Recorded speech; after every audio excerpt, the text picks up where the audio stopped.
ಹಾ ಕನೆಕ್ಟ್ ಆಗಿದೆ. ಹಾ, ಇಂದಿನ ಸರ್ಪಭೂಷಣ ಶಿವಯೋಗಿಗಳು ರಚಿಸಿದಂಥ ಜ್ಞಾನ ಶತಕಂ ಎನ್ನುವ ಗ್ರಂಥದ 97ನೆಯ ಶ್ಲೋಕ ಇಂದಿನ ಆಧಾರದ ವಿಷಯವಾಗಿದ್ದು, ನಿನ್ನೆಯ ಅವತಾರಿಕೆಯಲ್ಲಿ ಪ್ರಶ್ನೆಯನ್ನ ಮಾಡಿದಾಗ ಅದು ಏನು ಪ್ರಶ್ನೆ ಅಂದ್ರೆ, ಜ್ಞಾನಿಗೆ ಶರೀರ ಧರ್ಮಗಳು ಭ್ರಮೆಯನ್ನು ಉಂಟು ಮಾಡುವುದಿಲ್ಲ ಅಂತ ಹೇಳಿದ್ರು. ಕಾರಣ, ಒಂದು ಸಲ ವಿಚಾರದಿಂದ ಮರುಮರುಚಿಕೆ ಅಥವಾ ಬಿಸಿಲುಗುದರೆ ಅಂತ ನಿಶ್ಚಯ ಆದಾಗ ಮತ್ತೆ ಎರಡನೆಯ ದಿನ ಮತ್ತೆ ಅದೇ ಪ್ರಕಾರ ತೋರಿದರೂ ಕೂಡ ಆತನಿಗೆ ಪುನಃ ಪುನಃ ಭ್ರಮೆಯನ್ನ ಉಂಟು ಮಾಡುವ ಶಕ್ತಿ ಆ ಬಿಸಿಲುಗುದರೆಗೆ ಇರುವುದಿಲ್ಲ. ಅದರಂತೆ ವಿಚಾರವನ್ನ ಮಾಡಿ ಯಾವ ಕರ್ತೃತ್ವ ಭೋಕ್ತೃತ್ವ ನಿವೃತ್ತಿ ಜ್ಞಾನಿಗಳಾದರೂ ಸಹ ಮಾಡುತ್ತಾನೆ, ಉಣ್ಣುತ್ತಾನೆ ಎಂಬ ಪ್ರತ್ಯಕ್ಷ ಕಂಡು ಬರುತ್ತದೆ. ಬಂದರೂ ಕೂಡ ಜ್ಞಾನಿಯ ಕರ್ಮವು ಬಂಧಕ್ಕೆ ಹೇತುವಾಗುವುದಿಲ್ಲ. ಅಜ್ಞಾನಿಯ ಕರ್ಮ ಬಂಧನಕ್ಕೆ ಬೀಜ ಆಗ್ತವ, ಜ್ಞಾನಿಯ ಕರ್ಮ ಬಂಧಕ್ಕೆ ಬೀಜವಾಗುವುದಿಲ್ಲ. ಹೇಗೆ ಅಂದ್ರೆ, ಧೀರಾಯ ಪ್ರಸವಂ ಅವಿದ್ಯಾಯ ಯೋಕ್ತಿ ವಲ್ಗತಿಪಿ ಅಲಂ ನ ಅಹಂ ಕ್ರಿಯಾ ವಿಧಾತುಂ ನಿರ್ಮೂಕಃ ಜನಂ ಅನಿಲಾಂಧಸ ವಿಶಿಷ್ಟ ಕರ್ತುಂ ನ ಪ್ರಭವತಿ ನ ಪ್ರಭವತಿ ಸಂದಶನ್ ಪರೇತಂ ಅಂತ ಈ ಶ್ಲೋಕದ ಅಭಿಪ್ರಾಯವನ್ನು ಉಪದೇಶ ಮಾಡ್ತಾರ. ಹೇಗೆಂದರೆ, ಒಂದು ಹಾವು ಇರ್ತದ, ಹಾವಿನಿಂದ ಅದರ ಪೊರೆ ಬಿಟ್ಟಿರ್ತದ. ಸರ್ಪದ ಮೇಲೆ ಒಂದು ಪೊರೆ ಅಂತ ಬೀಳ್ತದ. ಆ ಪೊರೆಯನ್ನ ಒಂದು ಸಂದರ್ಭದಲ್ಲಿ ಮಾತ್ರ ಅದು ಬಿಡ್ತದ. ಎಲ್ಲಾ ಸಮಯದಲ್ಲಿ ಪೊರೆ ಬೆಳೆಯಂಗಿಲ್ಲ, ಎಲ್ಲಾ ಸಮಯದಲ್ಲಿ ಬಿಡಲಿಕ್ಕೆ ಬರೋದಿಲ್ಲ.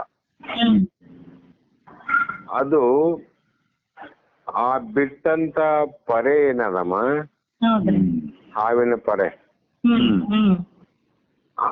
ಅದು ಎದರಿಂದ ಬೆಳೆದದ, ಎದರಿಂದ ಕಡಿಗೆ ಆಗ್ಯದಂದ್ರೆ ಸರ್ಪದ ದೇಹದಲ್ಲೇ ಬೆಳೆದದ, ಸರ್ಪದ ದೇಹವನ್ನ ಬಿಟ್ಟು ಕಡಿಗೆ ಆಗ್ಯದ. ಇದು ಬಹಳ ವಿಚಿತ್ರವಾದ ಘಟನೆ. ಸರ್ಪದ ದೇಹದಲ್ಲೇ ಬೆಳೆದದ, ಅದಕ್ಕೆ ಸರ್ಪದ ಆಕಾರವೇ ಪೊರೆ ಇರ್ತದ. ಸರ್ಪ ಹೆಡೆಗಿತ್ತು ಹಾಗೆ ಇರ್ತದ, ಸರ್ಪನ ಬಾಲ ಎಷ್ಟು ತೆಳಗಿತ್ತು ಅಷ್ಟೇ ಪ್ರಕಾರ ಇರ್ತದ. ಅಲ್ಲೇ ಬೆಳೆದು ಅದರಿಂದ ಬೇರೆಯಾದಾಗ ಆ ಸರ್ಪ ಬಿಟ್ಟಂತ ಪರೆಯಲ್ಲಿ ಜನರನ್ನು ಕಚ್ಚಿ ಸಾವಿಗೆ ಈಡು ಮಾಡುವಂತ ಶಕ್ತಿ ಇರುವುದಿಲ್ಲ. ಪೊರೆ ನಾವು ಕಚ್ಚದಂತ ಅರ್ಥ ಅಲ್ಲಮ್ಮ. ನಾವು ಎಲ್ಲೋ ಹೊರಟಂತ ಸಂದರ್ಭದಲ್ಲಿ ಗಾಳಿ ಬಿಟ್ಟಾಗ ಆ ಹಗುರವಾದ ಸರ್ಪದ ಪೊರೆ ಹಾರ್ತಾ ಹಾರ್ತಾ ಒಂದು ಯಾರ ಮೈ ಮೇಲಾದ್ರೂ ಬೀಳಬಹುದು. ಸಂದರ್ಭಾನುಸಾರವಾಗಿ ಬೀಳಬಹುದು ಅಥವಾ ಕಾಲಲ್ಲಿ ಅದನ್ನ ತುಳಿಬಹುದು. ಏನೇ ಆದರೂ ಕೂಡ ಅದು ಸರ್ಪ ಕಚ್ಚಿದಂತೆ ನಮಗೆ ಕಚ್ಚಿ ವಿಷವನ್ನ ಏರಿಸಿ ನಮ್ಮನ್ನ ಕೊಲ್ಲುವಂತ ಸಾಮರ್ಥ್ಯ ಹೊರಗಿಲ್ಲ. ಅದೇ ಹಾವು ಕಚ್ಚಿದರೆ ವಿಷ ಇರ್ತದ, ನಾವು ಸತ್ತು ಹೋಗ್ತೀವಿ. ಹಾಗೆ ಅಜ್ಞಾನದಿಂದ ಬಿಡಲ್ಪಟ್ಟ ಅಹಂಕಾರದ ವ್ಯವಹಾರವಿದ್ದರೂ ಅದರಲ್ಲಿ ಜನನ ಮರಣ ರೂಪ ಸಂಸಾರ ದುಃಖವನ್ನ ಕೊಡುವಂತ ಶಕ್ತಿ ಇರುವುದಿಲ್ಲ. ಯಾಕೆ ಅಂದ್ರೆ ಅವು ತಿಳಿದು ಬಿಟ್ಟಲ್ಪಟ್ಟಂತ ಕರ್ಮಗಳು, ತಿಳಿದು ಬಿಟ್ಟಂತ ಕರ್ಮಗಳಮ್ಮವು. ತಿಳಿಲಾರ್ದಾಗ ಅದೇ ಕರ್ಮಗಳು ಬಾಧೆ ಕೊಡ್ತದ್ವು. ಬ್ರಹ್ಮಜ್ಞಾನಿ ಶರೀರ ನಾನಲ್ಲ ಅನ್ನುವಂತ ಭಾವದಿಂದ ಶರೀರದಿಂದ ಮಾಡುವ ಸಕಲ ಕರ್ಮಗಳು ಕೂಡ ನನ್ನ ಅಲ್ಲವು ಎಂದಾಗ ಆ ಕರ್ಮಗಳು ಜ್ಞಾನಿಯ ಬಂಧನಕ್ಕೆ ಬೀಜವಾಗುವುದಿಲ್ಲ. ಅದಕ್ಕೆ ಜನನ ಮರಣ ದುಃಖವನ್ನ ಉಂಟು ಮಾಡುವ ಶಕ್ತಿ ಇರುವುದಿಲ್ಲ. ಹೇಗಂದ್ರೆ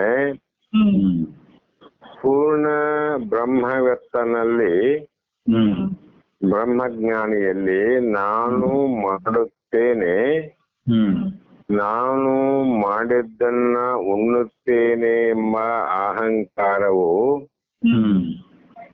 ಆತ್ಮನಲ್ಲಿ ಆರೋಪ ಆಗಲಾರದು. ನಿಜವಾದ ಆ ಸರ್ಪದ ಭಾವ ಸರ್ಪದ ಪೊರೆಯಲ್ಲಿ ಆರೋಪವಾಗಲಾರದು. ಅದರಂತೆ ಅಹಂಕಾರ ಧರ್ಮಗಳು ಯಾವುವು ಆತ್ಮನಲ್ಲಿ ಆರೋಪಿಸಲಾಗದು ಮತ್ತು ಅದು ಸಂಸ್ಕಾರಕ್ಕೆ ಈಡು ಮಾಡುವ ಸಾಮರ್ಥ್ಯ ಉಳ್ಳದ್ದಲ್ಲ. ಅದರಲ್ಲಿ ಯಾಕೆ ಆ ಅಹಂಕಾರ ಏನಾಗಿದೆ ಅಂದ್ರೆ, ಅದು ಇನ್ನೊಂದು ರೀತಿಯಿಂದ ಹೇಳ್ಬೇಕಾದ್ರೆ ಹಲ್ಲು ಕಿತ್ತಿದ ಹಾವಿನಂತೆ. ಹಾವಿನ ಬಾಯಿಯೊಳಗೆ ಹಲ್ಲಿದ್ದಾಗ ಆ ಹಲ್ಲಿನಲ್ಲಿ ಶಕ್ತಿ ಇತ್ತು ನೋಡಮ್ಮ, ಅದರಲ್ಲಿ ವಿಷ ಇತ್ತು. ಅದು ಕಚ್ಚಿದಾಗ ಸಹಜವಾಗಿ ಅದು ವಿಷ ಏರ್ತದ, ದುಃಖ ಆಗ್ತದ. ಆದ್ರೆ ಹಾವು ಈಗ ಸದ್ಯ ಆದ, ಅದರ ಬಾಯಿಯೊಳಗೆ ಹಲ್ಲಿಲ್ಲ. ಹಲ್ಲಿಲ್ಲ ಅಂದ್ರೆ ಅದು ಕಚ್ಚಕ್ಕೆ ಬರೋದಿಲ್ಲ. ಹೀಗೆ ಅದು ಕಚ್ಚಿದ್ರು ಕೂಡ ಏನು ಪರಿಣಾಮ ಆಗೋದಿಲ್ಲ. ಹೀಗೆ ತಿಳಿದುಕೊಳ್ಳುವುದಕ್ಕೆ ಗ್ರಂಥಕರ್ತರು ಹಾವಿನ ಪರಿಯ ದೃಷ್ಟಾಂತವನ್ನ ಕೊಟ್ಟಿರುತ್ತಾರೆ. ಕಾರಣ ಸರ್ಪವು ವರ್ಷಕ್ಕೆ ಒಮ್ಮೆ ತನ್ನ ಶರೀರದಿಂದ ಪೊರೆಯನ್ನು ಬಿಡುವಾಗ, ನಾವು ಮೊದಲೇ ಹೇಳಿದ ನಮ್ಮದು ವರ್ಷಕ್ಕೆ ಒಂದು ಸಲ ಮಾತ್ರ ಆ ಪೊರೆ ಬೆಳಿತದ. ಬೆಳೆದಂತ ಪೊರೆಯನ್ನ ಅದು ಬಿಡ್ತದ. ಮುಖ ಮೊದಲುಗೊಂಡು ಕೊನೆಯ ಭಾಗದವರೆಗೂ ಉದ್ದವಾಗಿಯೂ ಮತ್ತು ಅಂಕುಡಂಕವಾಗಿಯೂ ಆ ಸರ್ಪ ತನ್ನ ಪೊರೆಯನ್ನ ಬಿಡ್ತದೆ. ಪೊರೆಯಲ್ಲಿ ಮುಖ ಅದ, ಪೊರೆಯಲ್ಲಿ ಹೊಟ್ಟೆ ಅದ, ಪೊರೆಯಲ್ಲಿ ಬಾಲನಾದ. ಆದರೆ ಅದು ನೋಡುವವರೆಗೆ ಹಾವಿನಂತೆ ತೋರುತ್ತದೆ. ಎಷ್ಟೋ ಜನ ಭಯ ಬೀಳ್ತಾರ, ಕಾರಣ ಹಾವು ಕಂಡಂಗೆ ಕಾಣ್ತದ. ಆದರೆ ಹ್ಮ್ ಆ ಪೊರೆಯಲ್ಲಿ ವಿಷದ ಹಲ್ಲುಗಳಿಂದ ಕಚ್ಚಿ ಹ್ಮ್ ಜನರನ್ನು ಸಾಯಿಸುವ ಶಕ್ತಿ ಇರುವುದಿಲ್ಲ. ವಿಷದ ಹಲ್ಲುಗಳಿಲ್ಲ. ಹಲ್ಲುಗಳೆಂದ್ರೆ ಕಚ್ಚಲಿಕ್ಕೆ ಬರೋದಿಲ್ಲ. ಹಲ್ಲಿಲ್ಲದ ಬಾಯಿಯಿಂದ ಕಚ್ಚಿದರೂ ಕೂಡ ಪ್ರಯೋಜನವಿಲ್ಲ. ಸುಮ್ನೆ ಕಡಿತು ಅಂದ್ರೆ ಹಲ್ಲಿಲ್ಲ ಅಂದ್ರೆ ಏನ್ ಕಡದ್ರು ಕಡಿಲಾರ್ದಂಗ ಅಂತ. ಆದರೂ ಆ ಪೊರೆಯು ಹಾವಿನಂತೆ ತೋರುವುದು ನಿಜ. ಹಲ್ಲಿಲ್ಲ, ವಿಷ ಇಲ್ಲ, ಆದ್ರೆ ಹಾವಿನಂತೆ ತೋರುದು ಮಾತ್ರ ಬಿಟ್ಟಿಲ್ಲ. ಅದು ಸತ್ಯ. ಆ ನಿಜವಾಗಿ ಹಾಗೆ ತೋರಿದರೂ ಅದು ಸರ್ಪವಲ್ಲ. ನಿಜ ಅಂತ ತೋರಿದ, ಸತ್ಯದಂತೆ ತೋರಿದು ಕೂಡ ಅದು ನಿಜವಾಗಿ ಸರ್ಪ ಏನಂದ್ರೆ ಅಲ್ಲ. ಅದು ಅಲ್ಲಂದ್ರೆ ಏನು, ಅದು ಬರೇ ಪೊರೆ. ಆ ಪೊರೆಯಿಂದ ಯಾವ ಹಾನಿಯೂ ಉಂಟಾಗುವುದಿಲ್ಲ. ಯಾವ ದುಃಖ ಆಗೋದಿಲ್ಲ, ಯಾವ ಹಾನಿ ಆಗೋದಿಲ್ಲ, ಯಾವ ಸಾವುಗಳು ಸಂಭವಿಸುವುದಿಲ್ಲ. ಇದರಂತೆ ಜ್ಞಾನಿಯಲ್ಲಿ ಇರುವ ಅಹಂಕಾರವು ನಮ್ಮ ಜ್ಞಾನಿಯಲ್ಲಿ ಇರುವ ಅಹಂಕಾರವು ಅಜ್ಞಾನ ರೂಪ ಹಾವಿನಿಂದ ಬಿಟ್ಟ ಪರ್ಯಂತಿರುತ್ತದೆ. ಅಲ್ಲಿ ಕರ್ತೃತ್ವ ಭೋಕ್ತೃತ್ವ ಇರ್ತದಮ್ಮ. ಇದ್ರೂ ಕೂಡ ಹೇಗೆ ಅಂತಂದ್ರೆ ಅಜ್ಞಾನ ರೂಪ ಹಾವಿನಿಂದ ಬಿಟ್ಟ ಪರ್ಯಂತಿರುತ್ತದೆ. ಅದರಲ್ಲಿ ರಾಗದ್ವೇಷಗಳು ಇರಂಗಿಲ್ಲ ಅವರಲ್ಲಿ. ಅಹಂಕಾರದಲ್ಲಿ ರಾಗ ಮತ್ತು ದ್ವೇಷ, ಅಭಿಮಾನ ಯಾವುದೂ ಇಲ್ಲದಂತೆ ಇರ್ತಾರ. ಅದಕ್ಕಾಗಿ ಅದು ಹಾವಿನಿಂದ ಬಿಟ್ಟ ಪರ್ಯಂತೆ ಅಂದ್ರೆ ಹಲ್ಲು ಕೆತ್ತಿದ ಹಾವಿನಂತೆ. ಆ ಪರೆಯ ಧರ್ಮವು ಉದ್ದವಾಗಿಯೂ ವಕ್ರವಾಗಿಯೂ ತೋರಿದಂತೆ. ಪೊರೆ ಹಾವಿನಂಗ ಉದ್ದ ಇರ್ತದ, ಹಾವಿನಂಗ ಅಂಕ ಡೊಂಕ ಇರ್ತದ. ಈ ರೀತಿ ನಿಜವಾದ ಸರ್ಪದಂತೆ ಪೊರೆಯ ತೋರಿದರೂ ಕೂಡ ಅಹಂಕಾರದ ಧರ್ಮವು ಕರ್ತೃತ್ವವಾಗಿಯೂ ಭೋಕ್ತೃತ್ವವಾಗಿಯೂ ತೋರುತ್ತವೆ. ಆ ಸರ್ಪದಲ್ಲಿ ಪೊರೆ ಕಡಿಗಾದ್ರೂ ಕೂಡ ಅದು ಹಾವಿನಂಗೆ ತೋರ್ತದ, ಹಾವಿನಂಗ ಅಂಕು ಡೊಂಕ ಅದ, ಹಾವಿನಂತೆ ರೂಪ ಅದ, ಎಲ್ಲವೂ ಹಾವಿನಂಗೆ ಕಾಣ್ತದ. ಅದರಂತೆ ಆತ್ಮಜ್ಞಾನಿಯಲ್ಲಿ ಕರ್ತೃತ್ವ ಭೋಕ್ತೃತ್ವ ಎಲ್ಲವೂ ನಿಜವಾದ ಶರೀರ ಭಾವದಲ್ಲಿ ಇದ್ದವರಂತೆ ಅವರಲ್ಲಿಯೂ ತೋರ್ತವೆ. ಶರೀರ ಸತ್ಯ ಅನ್ನುವಂತ ಅಜ್ಞಾನಿಗಳಲ್ಲಿ ಹೇಗೆ ಭಾವ ಅದೋ ಅದೇ ಭಾವದಿಂದ ತೋರಿದ್ರು ಕೂಡ ಅದು ಪೊರೆಯಲ್ಲಿ ಜನರನ್ನು ಕಚ್ಚಿ ಕೊಲ್ಲುವ ಸಾಮರ್ಥ್ಯವಿಲ್ಲದಂತೆ ಈ ಜ್ಞಾನಿಯು ಇರುವಂತ ಅಹಂಕಾರ ಧರ್ಮ, ಅಹಂಕಾರದ ಧರ್ಮ ನಮ್ಮವು. ಕರ್ತೃತ್ವ ಅಂದ್ರೆ ನಾನು ಏನನ ಮಾಡಿದ್ರೆ ನಾನೇ ಮಾಡುತ್ತೇನೆ, ಏನಾದ್ರೂ ಬಿಟ್ರೆ ನಾನೇ ಬಿಟ್ಟಿದ್ದೇನೆ, ಏನಾನು ಭೋಗಿಸಿದರೆ ನಾನೇ ಭೋಗಿಸುವನು, ನಾನು ಭೋಗಿಸದಿದ್ದರೆ ಮತ್ತಾರು ಭೋಗಿಸುವುದಿಲ್ಲ ಅನ್ನುವಂತ ಯಾವ ಕರ್ತೃತ್ವ ಭೋಕ್ತೃತ್ವ ಅದರಿಂದ ಆಗುವ ಜನನ ಮತ್ತು ಮರಣ, ಅಹಂಕಾರ ಮಮಕಾರ, ನಾನು ನನ್ನದು ಅನ್ನುವ ಭಾವನೆ ಇದ್ದಲ್ಲೇ ಆ ಅಹಂಕಾರ ಮಮಕಾರ ಆಗ್ತಾವ ನಮ್. ಇವನಲ್ಲಿ ನಾನು ನನ್ನದು ಏನಿಲ್ಲ. ಅದಕ್ಕಾಗಿ ಜನರ ಮರಣವನ್ನುಂಟು ಮಾಡುವ ಸಾಮರ್ಥ್ಯ ಇರುವುದಿಲ್ಲ. ಹಾವಿನ ಪರೆಯು ಸರ್ಪದಂತೆ ತೋರಿದರೂ ಬಾಧಕವಿಲ್ಲ. ಬಿಟ್ಟ ಪರೆ ನಿಜವಾದ ಸರ್ಪದಂತೆ ತೋರ್ತದಲ್ಲ, ಆದರೂ ಆ ಪರೆಯಿಂದ ಯಾವುದೇ ಬಾಧ ಇಲ್ಲ, ಯಾವುದೇ ಭಯ ಇಲ್ಲ ಮತ್ತು ಭೀತಿ ಇಲ್ಲ ಅಂತ. ಇದು ಯಥಾರ್ಥವಾದ ಅನುಭವ. ಇದು ಸತ್ಯವಾದ ಅನುಭವಕ್ಕೆ ಬರುವಂತ ದೃಷ್ಟಾಂತ. ಅದಕ್ಕ ಇನ್ನೊಂದು ರೀತಿ ಹೇಳ್ಬೇಕಾದ್ರೆ ಚೋಳು ಅಂತ ಇರ್ತದ. ಚೋಳು ಹಾವಿನಲ್ಲಿ ಹಲ್ಲು ಇಲ್ಲಂದ್ರೆ ಏನ್ ತೊಂದ್ರೆ ಇಲ್ಲ. ಚೋಳಿನಲ್ಲಿ ಕೊಂಡಿ ಇರ್ತದ, ಕೊಂಡಿ. ಆ ಕೊಂಡಿ ಮುರಿದ ಚೋಳಂದ್ರು. ಚೋಳು ಜೀವಂತ ಅದ, ಆದ್ರೆ ಅದಕ್ಕ ಕೊಂಡಿ ಇಲ್ಲ ಅಂತ. ಕೊಂಡಿ ಅಂದ್ರೆ ಗೊತ್ತಲ್ಲ, ಅದಕ್ಕೆ ಹೀಗೆ ಕೊಂಡಿ ಮುರಿದ ಚೋಳು, ಹಲ್ಲು ಕಿತ್ತಿದ ಹಾವು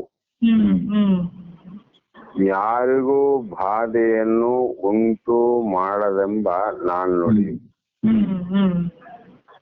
ಆ ಚೋಳು ಏನು ಆಗೋದಿಲ್ಲ, ಆ ಹಾವಿನಿಂದ ಯಾವ ಭಯ ಮತ್ತು ಭೀತಿ ಇಲ್ಲ. ಕಾರಣ ಯಾರಿಗೂ ಬಾಧೆಯನ್ನು ಉಂಟು ಮಾಡದೆಂಬ ನಾನ್ ನುಡಿಯ ದೃಷ್ಟಾಂತವನ್ನ ಇದಕ್ಕೆ ಪ್ರಮಾಣವಾಗಿ ಕೊಟ್ಟು, ಈ ಪ್ರಕಾರ ಜ್ಞಾನಿಯ ಕರ್ಮವು ಬಂಧಕ್ಕೆ ಹೇತುವಾಗಿರುವುದಿಲ್ಲ ಅಂತ. ಅಲ್ಲಿ ಕರ್ತೃತ್ವ ಭೋಕ್ತೃತ್ವ ಅಲ್ಲಿ ಇಲ್ಲಮ್ಮ, ಮಾಡ್ತದ ಇಲ್ಲ ಅಷ್ಟ. ಚೋಳಿದ್ದಂಗ ಹಾವಿದ್ದಂಗ ಇರ್ತದೆ ಶರೀರ ಅವ್ರದ್ದು. ಆದ್ರೆ ಯಾರನ್ನ ರಾಗದ್ವೇಷದಿಂದ ಕಚ್ಚುವಂತ ಕಾರ್ಯ ಅವ್ರಿಂದ ನಡೆಯಂಗಿಲ್ಲ ಅವ್ರಿಗೆ. ಕಾರಣ ಇಲ್ಲಿ ಒಂದ್ 2-3 ವಿಚಾರ ಅವಮ್ಮ. ಚೋಳಿನಲ್ಲಿ ವಿಷ ಕೊಂಡಿಯಲ್ಲಿರ್ತದ, ಹಾವಿನಲ್ಲಿ ವಿಷ ಹಲ್ಲಿನಾಗಿರ್ತದ. ಹಲ್ಲಿಯಲ್ಲಿ ಬಾಲದಲ್ಲಿ ವಿಷ ಇರ್ತದ. ಹಲ್ಲಿ ಅದಲ್ಲಮ್ಮ, ಅದು ಬಾಲದಲ್ಲಿ ಇರ್ತದ. ನೊಣಗಳಿಗೆ ಮುಖದಲ್ಲಿ ವಿಷ ಇರ್ತದ. ನೊಣ ಅದ್ರಲ್ಲಿ ವಿಷ ಇರ್ತದ, ಆದ್ರೆ ಅದು ಮುಖದಲ್ಲಿ ಅಷ್ಟೇ. ಹಲ್ಲಿನಲ್ಲಿ ಬಾಲದಲ್ಲಿ ಅಷ್ಟೇ,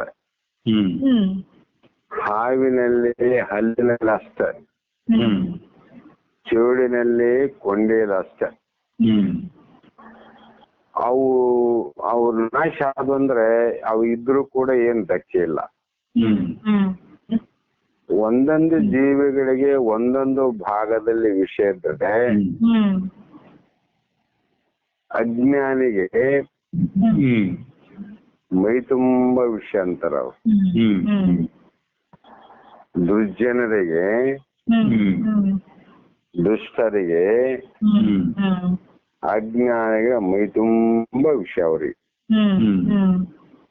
ಯಾರನ್ನ ನೋಡಿದ್ರು ಕೂಡ ವೈರಿಯಂತೆ ಕಣ್ಣಲ್ಲಿ ವಿಷ ಕಾಡ್ತಾರ. ಯಾರನ್ನ ಮಾತಾಡಿದ್ರೆ ಬಾಯಿಂದ ಶಬ್ದದಿಂದ ವಿಷ ಕಾಡ್ತಾರ. ಮಾತಾಡೋ ಮಾತಿನಲ್ಲಿ ವಿಷ ಕಾಡ್ತಾರ ಅವ್ರು. ಮತ್ತ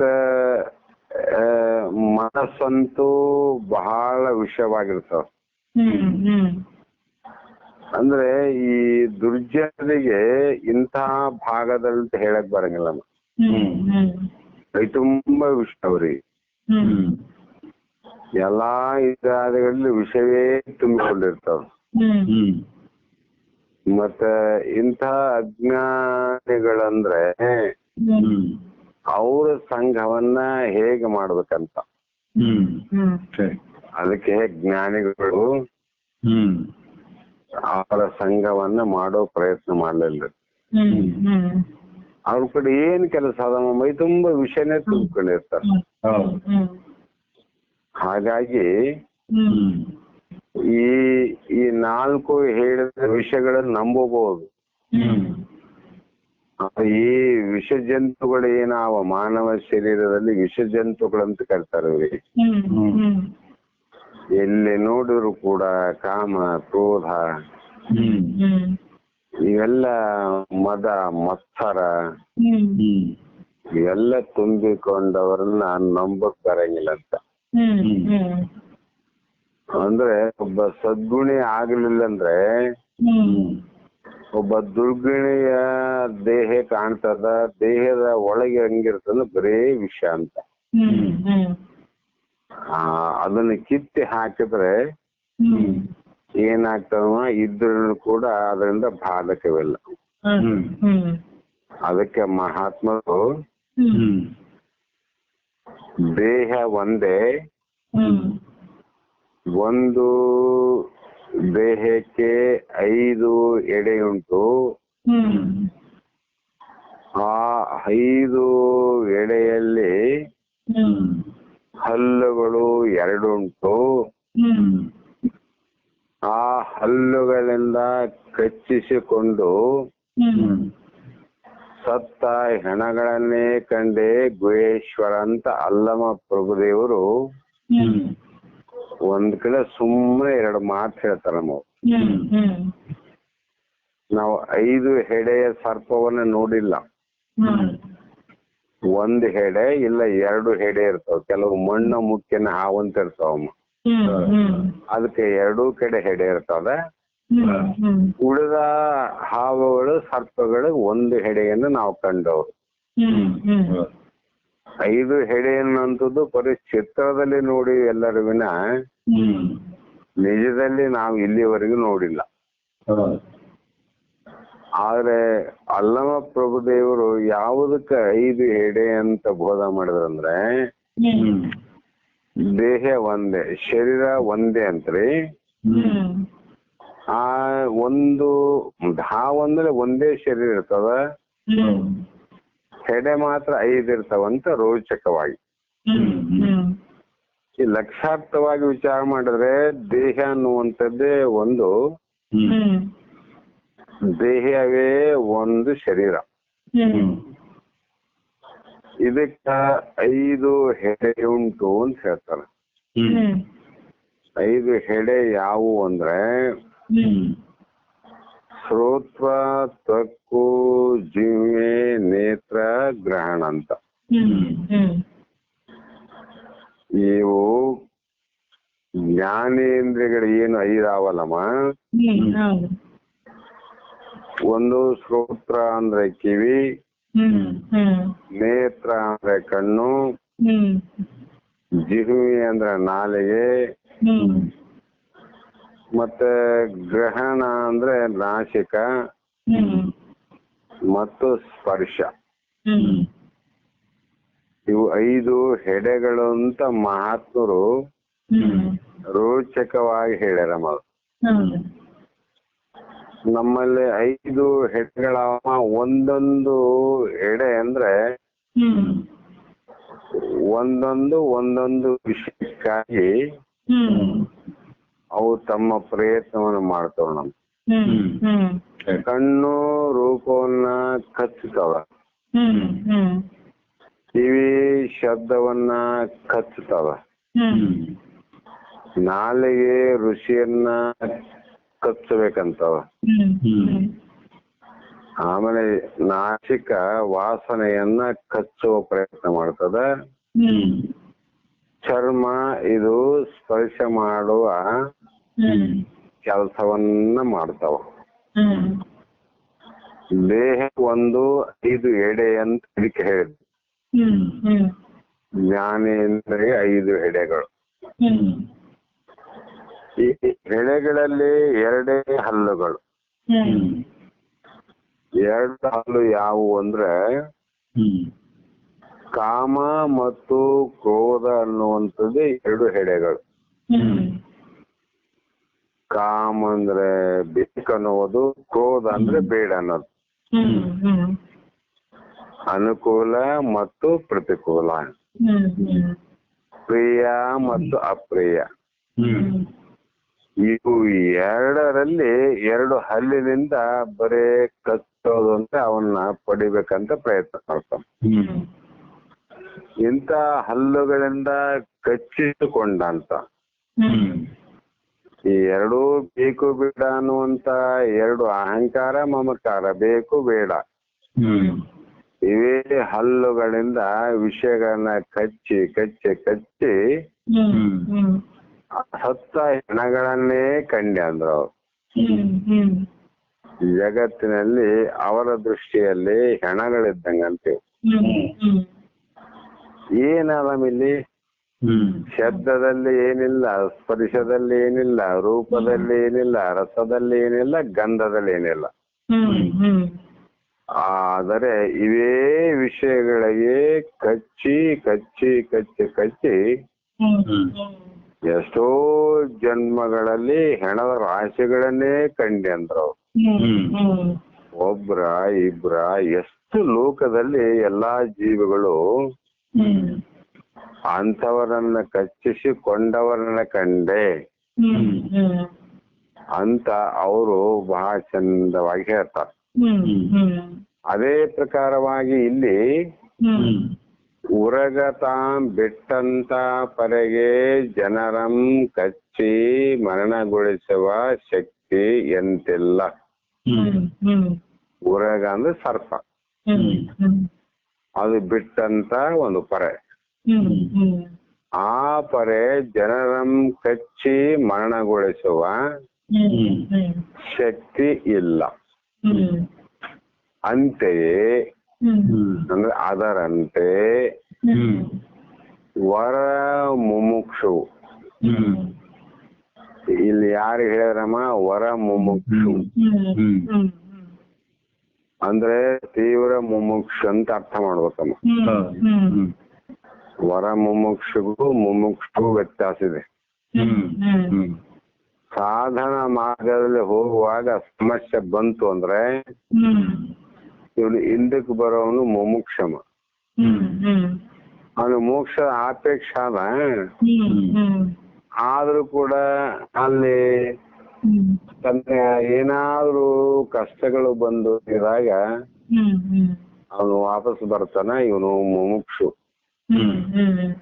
ವರ ಮುಮುಕ್ಷು ಅಂತ ಬ್ಯಾರೆ ಅವರು. ಏನೇ ಕಷ್ಟ ಕಾರ್ಪಣ್ಯಗಳು ಬಂದರೂ ಕೂಡ ಅವುಗಳ ಮೆಟ್ಟಿ ನಿಂತು ದಡವನ್ನ ಸೇರುವ ಪ್ರಯತ್ನ ಮಾಡಿದಂತ ಹೇಳಿ ಅವ್ನು ಹಿಂದಕ್ಕೆ ಬರಂಗಿಲ್ಲ, ಮುಂದಕ್ಕೆ ಹೋಗ್ಬೇಕಂತ ನಾವು. ಅದಕ್ಕೆ ಆ ವರ ಮುಮುಕ್ಷುವು ಬ್ರಹ್ಮ ಸುವಿಚಾರ ಬಲದಿಂದ, ಬ್ರಹ್ಮದ ಸುವಿಚಾರ ನೋಡಮ್ಮ, ಜ್ಞಾನದ ಬಲದಿಂದ, ತನ್ನ ಅರಿವಿನ ವಿಚಾರ ವಿವೇಕದಿಂದ ಮೂಲ ಹಂತೆಯಂ ನಿವೃತ್ತ. ಮೂಲ ಅಹಂಕಾರ ಅನ್ನೋದು ಬಿಟ್ಟ ನಾವು. ಬಿಟ್ಟರು ಕೂಡ ಕರ್ಣವಿರಲು, ಬಿಟ್ಟರು ಕೂಡ ಅದಕ್ಕೆ ಕರ್ಣಗಳಾವಲಮ್ಮ.